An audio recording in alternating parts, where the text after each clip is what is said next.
You know, normally I get invited to technology conferences to talk about what we do, which is basically high-end visualization of the human body.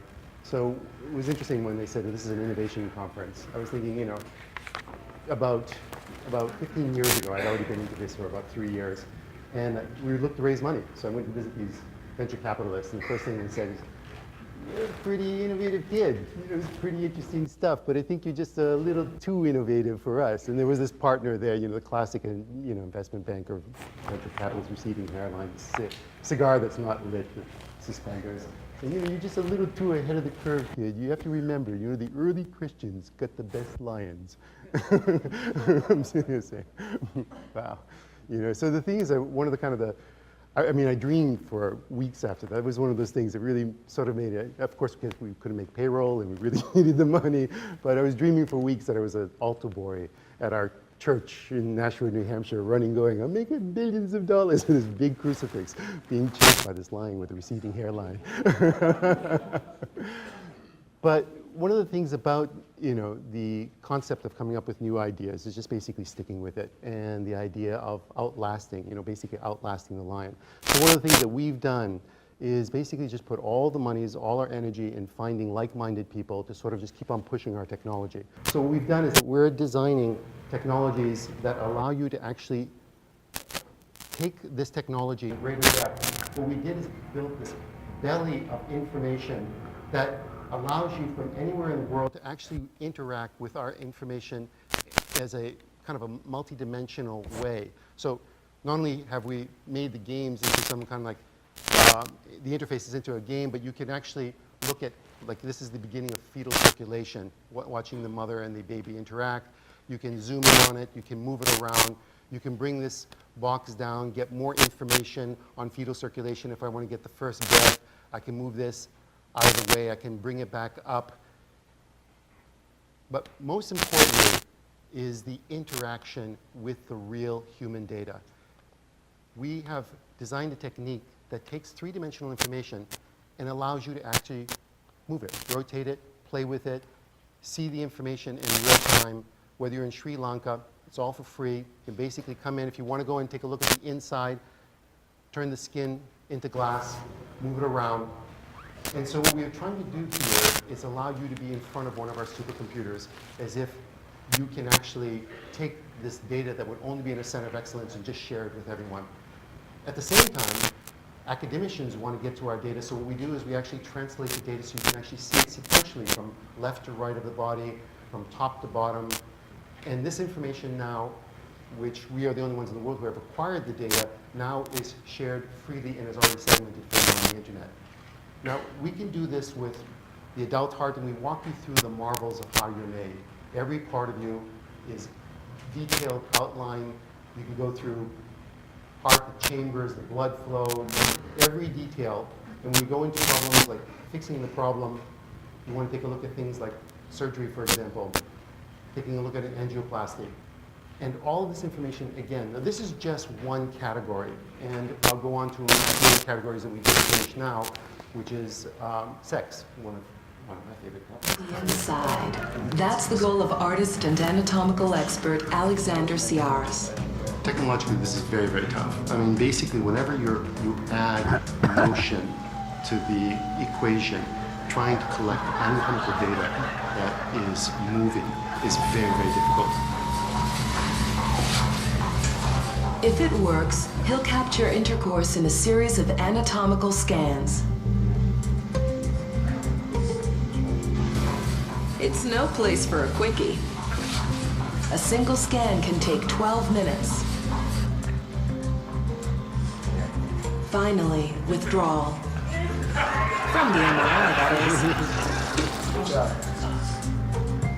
is. Now the scans are strung out, like a flip book. Look at this. Unbelievable. The thing is, I've never seen these kinds of images before. Sexual activity is interesting to everybody, but to be able to capture it of this quality is you know, just a coup for us.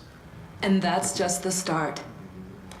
Tsiaras and his team now transform the flipbook images into unprecedented 3D animations. We are fascinated by all biological processes, and what our job is to translate them in a kind of an engaging way, though they are complex. So what we do is we scan our data sets and try to understand these biological equations. And the magnificence of these, we are not moralists about any of this type of data. It's basically, you look at it and you sit here saying, this is pretty extraordinary. You actually look at, here is the mons pubis, which is a piece of fat that goes right over the bone of the woman. That's a magnificent design of the body that also has extra fat, so when the body pushes up against each other, you have all these biological and geometric designs of the body and physiological chemistries that are just magnificent. And as you look at them, you take a look at the innervation of the clitoris and the innervation of the penis, the processes are really quite magnificent. The problem is that we imbue all of these processes with our own problems. But here's actually an interesting project. What we did is we were doing, here's a cross-section of the penis, and basically the penis now erect.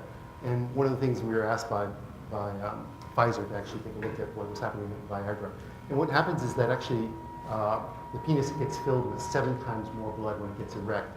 There's also a whole family of PDEs, and one of them is actually a PD8, which is actually for color blindness. So you actually see violet, even though it wasn't difficult to get volunteers for this project. But one of the things that was difficult to get across, and we're totally surprised by, is how the media is backing away from the story. What we were saying in this project is that so many teenagers are actually having sex, but don't consider oral sex to be sex. And in essence, the membranes in the mouth are very thin and very susceptible. And we showed all the various viruses and bacteria. Viruses, bacteria, unwanted pregnancies are agnostic.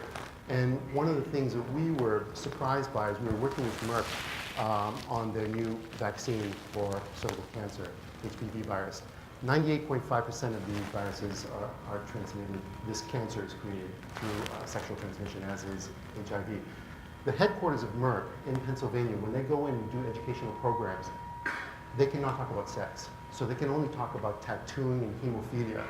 And you're sitting here saying, this is absolutely extraordinary, this morality about biology. These biological processes are agnostic, but they are also magnificent. And our job is simply to record them, to marvel at them, and to share. The idea of, the ability to reproduce, to see this kind of process in life is all part of the biology that we sort of try to share with people. But it is amazing as to how much morality we have about these processes.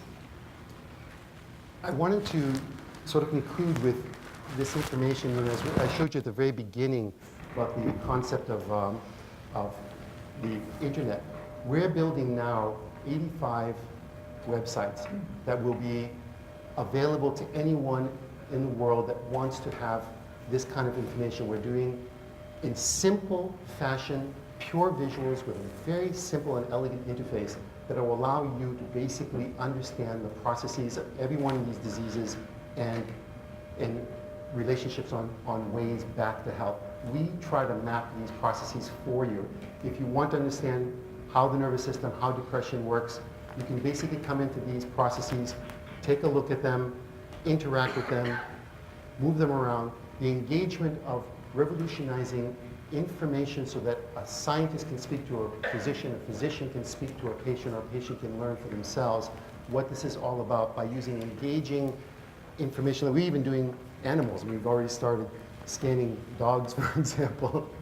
And in this, we feel that we're going to, within the next 2 years, basically own all health information to the consumer on the internet by just making it simple, elegant, using quantitatively accurate information.